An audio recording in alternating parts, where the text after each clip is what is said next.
Assalamu alaikum everyone. Hope you all will be fine. I am a teacher of class K1. As you know, all institutes are closed only because of lockdown and our educational system is very affected. So CPSS have decided to record the classes for our students. I request to all the parents, please cooperate with your children to understand the online studying method because it is a new method for them. Now I am going to start today's lecture number 1, class K1, subject maths, lecture 1, lesson 5, position, page number 13 to 22. पहले 1 से 12 pages class में पढ़े जा चुके हैं, इसलिए आते हैं पेज नंबर 13 पर। Lesson number 5, position. Objective, identify above, on and below. आइए पढ़ते हैं कि बिलो, अबव और ऑन की पोजीशन को शो करते हैं। I am above the table, मैं टेबल से ऊपर हूँ। Ball, I am on the table, मैं मेज पर हूँ। जैसा कि आप देख सकते हैं कि दोनों ऑब्जेक्ट्स ऊपर हैं, लेकिन उनकी पोजीशन में डिफरेंस है। स्पैरो की पोजीशन के लिए अबव का वर्ड यूज हुआ है। अबव की पोजीशन ऐसे ऑब्जेक्ट के लिए यूज करते हैं जो किसी सरफेस से टच नहीं होता है बल्कि हवा में रहता है, जैसा कि आप इस स्पैरो को देख सकते हैं कि हवा में मौजूद है।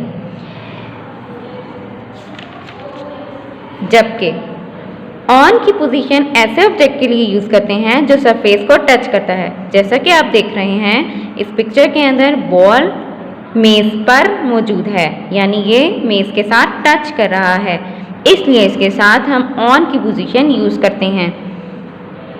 Cat, I am below the table, मैं मेज के नीचे हूँ।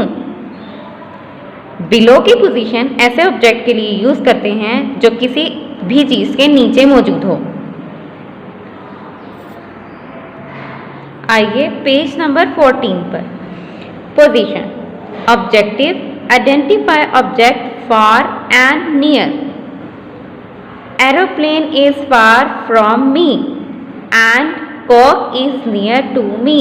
अब ये पिक्चर में आप देख सकते हैं कि ये क्लॉन क्या कह रहा है। ये क्लॉन हमें इस एरोप्लेन की पोजीशन शो कर रहा है कि एरोप्लेन इससे बहुत दूर है, जबकि ये कॉक इस क्लॉन से बहुत ज़्यादा करीब है, इसलिए इसके लिए नियर की पोजीशन यूज़ की गई है। फार की पोजीशन हम ऐसे ऑब्जेक्ट के लिए यूज़ करते हैं जो बहुत दूर हों, जो आपकी पहुंच से बहुत दूर हों, जिनको आप टच नहीं कर सकते, ऐसे ऑब्जेक्ट्स के लिए हम फार की पोजीशन यूज़ करते हैं। जबकि नियर की पोजीशन ऐसे ऑब्जेक्ट्स के लिए यूज़ की जाती है जो आपकी पहुंच में हो, जिनको आप टच कर सकते हैं आसानी से, जैसा कि ये कॉक आपको नज़र आ रहा है कि ये क्लॉन के बहुत करीब है, इसलिए इसके लिए नियर की पोजीशन यूज़ की गई है और एरोप्लेन के लिए फार की पोजीशन यूज़ की गई है। पेज नंबर 15 पर आते हैं। Position, objective, identify objects before and after. पहले और बाद की पोजीशन को इस पेज के अंदर हम आइडेंटिफाई करेंगे। आप इस पिक्चर में देख सकते हैं कि यहाँ पर 3 एनिमल्स आपको नज़र आ रहे हैं, लॉयन, एलिफेंट एंड जिराफ। आप देख सकते हैं कि लॉयन क्या कह रहा है, I am before the elephant, मैं हाथी से पहले हूँ, या ये भी कहा जा सकता है कि मैं हाथी से आगे हूँ। जबकि जिराफ का कहना यह है कि I am after the elephant, मैं इस हाथी के पीछे हूँ, यानी बाद में हूँ, ये भी हम कह सकते हैं। बिफोर की पोजीशन हम ऐसे ऑब्जेक्ट के लिए यूज़ करते हैं जो किसी भी चीज़ के आगे मौजूद हों, जबकि आफ्टर की पोजीशन हम ऐसे ऑब्जेक्ट के लिए यूज़ करते हैं जो किसी चीज़ के पीछे हों या बाद में आते हों। अब आते हैं पेज नंबर 16 पे। Position, objective, identify object left, right and middle. Apple is on the left of watermelon. Mango is on the right of watermelon. Watermelon is in the middle of apple and mango. जैसा कि आप इस picture के अंदर देख सकते हैं कि कुछ चीज़ें आपको, एक चीज़ आपको राइट में नज़र आ रही है और एक चीज़ आपको लेफ्ट में नज़र आ रही है। बुक आपके सामने है, मेरे राइट के ऊपर मैंगो है और मेरे लेफ्ट के ऊपर एप्पल है। जो चीज़ें बाएं जानिब की चीज़ों के लिए यूज़ की जाती हैं, पोजीशंस के लिए यूज़ की जाती हैं, उनके लिए हम लेफ़्ट का वर्ड यूज़ करते हैं, जबकि वो चीज़ें जो दाएं जानिब के लिए यूज़ की जाती हैं उनके लिए हम राइट की पोजीशन शो करते हैं। और ऐसी चीज़ें जो दो चीज़ों के दरमियान में मौजूद हों, जैसे कि ये वाटरमेलन आपको नज़र आ रहा है, उनके लिए हम मिडल की पोजीशन यूज़ करते हैं, यानी दरमियान। पेज नंबर 17 पर आइए। Position, objective, identify objects inside और आउटसाइड। अब आप इस पिक्चर में देख सकते हैं कि कुछ चीज़ें ऐसी हैं जो इस सर्कल के बाहर हैं और कुछ चीज़ें ऐसी हैं जो इस सर्कल के अंदर हैं। जो चीज़ें बाहर हैं उनके लिए आउटसाइड की पोजीशन यूज़ की गई है, जबकि वो चीज़ें जो अंदर मौजूद हैं सर्कल के, उनके लिए इनसाइड की पोजीशन यूज़ की गई है। Page number 18, position, objective, identify objects are on top और बॉटम। अब इस पेज के अंदर हम टॉप और बॉटम की पोजीशंस को आइडेंटिफाई करते हैं। इस पिक्चर में आपको जैसे कि नज़र आ रहा है कि ये एक स्टेयर है बनी हुई और इन स्टेयर्स के ऊपर डिफरेंट एनिमल्स मौजूद हैं। डॉग है, कैट है, चिक है और साथ में एक कॉक है। आप देख सकते हैं कि कॉक सबसे ऊपर वाली मंजिल पर मौजूद है, सबसे ऊपर वाली सीढ़ी पर मौजूद है, इसलिए ये टॉप पोजीशन शो कर रहा है। ऐसे ऑब्जेक्ट्स जो ऊपर वाली, सबसे ऊपर वाली जगह पर मौजूद हों उनके लिए हम टॉप की पोजीशन शो करते हैं, जबकि ऐसी चीज़ें जो सबसे नीचे वाली सबसे नीचे हों उनके लिए हम बॉटम की पोजीशन यूज़ करते हैं।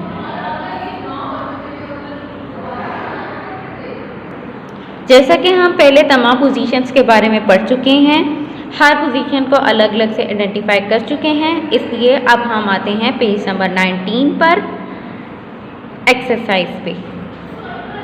Exercise, watch the pictures carefully and fill in the blanks.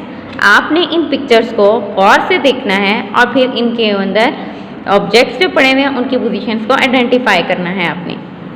Sparrow is dash the table. जैसा कि आप देख सकते हैं इस पिक्चर के अंदर स्पैरो ऊपर मौजूद है, लेकिन इसकी पोजीशन साफ है कि ये किसी भी सरफेस को टच नहीं कर रही, इसलिए यहाँ पर हम क्या वर्ड यूज़ करेंगे? अबव। यहाँ पर अबव की पोजीशन यूज़ होगी। Ball is dash the table. जैसा कि आप देख सकते हैं कि बॉल मेज़ पर है, लेकिन ये बॉल मेज़ को टच कर रही है, इसलिए यहाँ पर ऑन की पोजीशन यूज़ करेंगे। Cat is dash the table. आप देख सकते हैं कि कैट कहाँ मौजूद है? जी हाँ, ये मेज़ के नीचे मौजूद है, इसलिए इसके लिए हम यहाँ पर बिलो की पोजीशन यूज़ करेंगे। नेक्स्ट पिक्चर में आते हैं। अब आप देख सकते हैं कि यहाँ एक लॉन बना हुआ है और यहाँ एरोप्लेन की पोजीशन और कॉक की पोजीशन साफ वाजिया है। Aeroplane is dash from the lawn. Aeroplane कहाँ है? बहुत दूर है। दूर के लिए, दूर की चीज़ों के लिए हम लोग फार की पोजीशन यूज़ करते हैं, इसलिए यहाँ पर फार आएगा। Cock is dash to the lawn. Cock, आप देख सकते हैं कि कॉक कहाँ है? बहुत करीब है, जिसको क्लॉन बहुत आसानी से छू सकता है, इसलिए इसके लिए यहाँ पर नियर की पोजीशन यूज़ होगी, जिसका हम पहले पढ़ चुके हैं। थर्ड पिक्चर में आप देख सकते हैं कि 3 एनिमल्स नज़र आ रहे हैं आपको बॉक्सेस में। Lion, elephant and giraffe. Lion is dash the elephant. Lion की पोजीशन साफ वादिया है कि वो हाथी से पहले है, इसलिए यहाँ पर बिफोर की पोजीशन यूज़ होगी। Giraffe is dash the elephant. Giraffe जबकि एलिफेंट के पीछे मौजूद है या बाद में है, इसलिए इसके लिए हम आफ्टर की पोजीशन यूज करेंगे। Apple is on the dash side of watermelon. Last picture में भी आप देख सकते हैं कि सेब की पोजीशन साफ वाजिया है और आम की पोजीशन भी साफ वाजिया है और इसके साथ वाटरमेलन की भी। जैसा कि अभी हम पीछे पढ़ चुके हैं लेफ्ट और राइट के बारे में, तो Apple is on the left side of watermelon, mango is on the right side of watermelon. Third blank उन्होंने यहाँ नहीं दी, इसलिए ज़रूरत नहीं है करने की, लेकिन हम जैसा कि पीछे पढ़ चुके हैं कि एक मिडिल पोजीशन भी है जो कि वाज़ेह है कि वाटरमेलन इज मिडल पोजीशन पर मौजूद है। पिछले पेज पर जो ब्लैंक्स अभी हमने की थी उनको आपने बड़े ही नीट एंड क्लीन तरीके से फिल करना है और ये काम आपका होम टास्क है, इसको आपने बड़े ही अच्छे तरीके से अंजाम देना है। आते हैं पेज नंबर 20 पर। इस पेज पे आप देख सकते हैं कि आपको डिफरेंट सब्जेक्ट नज़र आ रहे हैं जो कि आउटसाइड भी हैं सर्कल के और इनसाइड भी हैं। Tick the object that are inside the circle and mark cross for object that are outside the circle. नीचे जो ऑब्जेक्ट दिए गए हैं उनके नीचे कुछ सर्कल दिए गए हैं, उसमें आपने टिक और क्रॉस लगाने हैं। आपने ऐसे ऑब्जेक्ट्स जो कि इस सर्कल के अंदर मौजूद हैं उन पर टिक लगाना है, जबकि सर्कल के जो बाहर मौजूद हैं ऑब्जेक्ट्स उनके ऊपर क्रॉस लगाना है। अम्ब्रेला पिक्चर में आपको जैसा कि नज़र आ रहा है कि ये सर्कल के अंदर मौजूद है, इसलिए इसके ऊपर टिक आएगा। बॉल को भी आप देख सकते हैं कि ये भी सर्कल के अंदर मौजूद है, इसलिए इसके ऊपर भी टिक आएगा। बटरफ्लाई आउटसाइड है, इसलिए आउटसाइड ऑब्जेक्ट्स के लिए हम क्रॉस यूज़ करेंगे, यहाँ क्रॉस आएगा। इसी तरह रैबिट जो है वो भी आउटसाइड है, इसलिए इसके ऊपर भी क्रॉस आएगा। कैप इनसाइड है, इनसाइड द सर्कल है, इसलिए इस पर टिक आएगा। जबकि बैग आउटसाइड है, इसलिए इस पर क्रॉस आएगा। Circle the object which is on the top and mark tick for the object which is on the bottom of the stair. अब इन दोनों में से देखिए,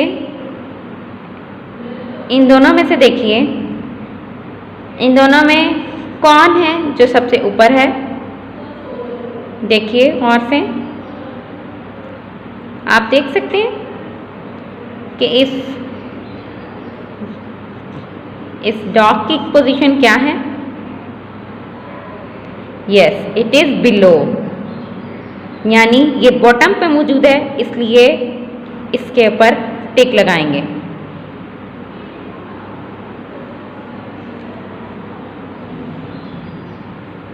अब इन दोनों में देखें, कॉक और साथ में आप कैट की पोजीशन को देखिए। कैट बिलो पर मौजूद है, जबकि कॉक टॉप पे मौजूद है। टिक हमने किस पर लगाना है? हमने सर्कल लगाना है उस ऑब्जेक्ट पर जो टॉप पर मौजूद है। सर्कल लगाएंगे कॉक पर जो कि टॉप पर मौजूद है, और टिक लगाएंगे उस पर जो बॉटम पे मौजूद है। इसी तरह से जैसे पहले हमने किया था, जो हमारा डॉग था वो बॉटम पे था, इसलिए यहाँ टिक था, और हमारा चिक टॉप पे था, इसलिए इस पर हमने सर्कल लगाना है। Now come to the page number 21। Which colour of star is on the right? आप देख सकते हैं, बुक आपके सामने है कि आपके राइट साइड पे कौन सा स्टार है। हम राइट और लेफ्ट की पोजीशन पहले आइडेंटिफाई कर चुके हैं, इसलिए आपको पता होगा कि कौन सा वाला राइट पे है। Yes, green. अब आपने क्या करना है, इस ग्रीन को इस सर्कल के अंदर राइट करना है, जैसे कि आप पहले मैंने किया हुआ है। विच colour of star is on the left? Left पर यानी बाएं जानिब कौन सा स्टार है? आप देख सकते हैं, आपकी तरफ बुक है इसलिए आपको पता चल रहा होगा कि येलो स्टार जो है वो लेफ्ट पर है, इसकी पोजीशन लेफ्ट है, इसलिए येलो हमने सर्कल में राइट करना है बड़े ही नीट एंड क्लीन तरीके से। विच colour of star is in the middle? अब आप देख सकते हैं यहाँ 3 स्टार्स हैं, ग्रीन, ब्लू, रेड। कौन सा मिडल है? मिडल पोजीशन शो करती है दरमियान को, यानी जो 2 ऑब्जेक्ट्स के दरमियान में मौजूद हो। तो यहाँ पर कौन सा मिडल में है? ब्लू, इसलिए यहाँ पर क्या राइट करेंगे? ब्लू। अब पेज नंबर 22 पर आते हैं। Circle the one which is above the red star. आपने इनको देखना है, इनकी पोजीशंस को देखना है और इन दोनों में से एक को सर्कल करना है। अब हम देख सकते हैं कि इन दोनों में से स्टार के ऊपर कौन सी अबव कौन सी पोजीशन है? सन की, इसलिए हम किसको सर्कल करेंगे? सन को। Circle the one which is above the blue moon. हम देख सकते हैं कि ब्लू मून नीचे है यानी बिलो है और उसके अबव कौन है? रेड स्टार, इसलिए हम स्क्वायर और रेड स्टार में से किसको करेंगे सर्कल? रेड स्टार को। यस, इसको हम सर्कल कर देंगे। Circle the one which is above the book. अब इन तीनों ऑब्जेक्ट्स की पोजीशंस आप देखें और बताएं कि इन दोनों में से वो कौन सी चीज़ है जो बुक के ऊपर है। जी, सबको नज़र आ रहा है कि बैग है, पेंसिल नहीं है, इसलिए हम बैग के ऊपर सर्कल करेंगे। Circle the one which is below the book. Book के नीचे क्या नजर आ रहा है सबको? पेंसिल। यस, पेंसिल बिलो है, इसलिए हम पेंसिल को सर्कल करेंगे। आज का हमारा लेसन इतना ही था। उम्मीद है कि सबको समझ आई होगी। इस होम टास्क को आपने अच्छे और प्यारे तरीके से करना है। ये बुक आपसे किसी भी वक्त चेक करने के लिए मंगवाई जा सकती है। Thank you.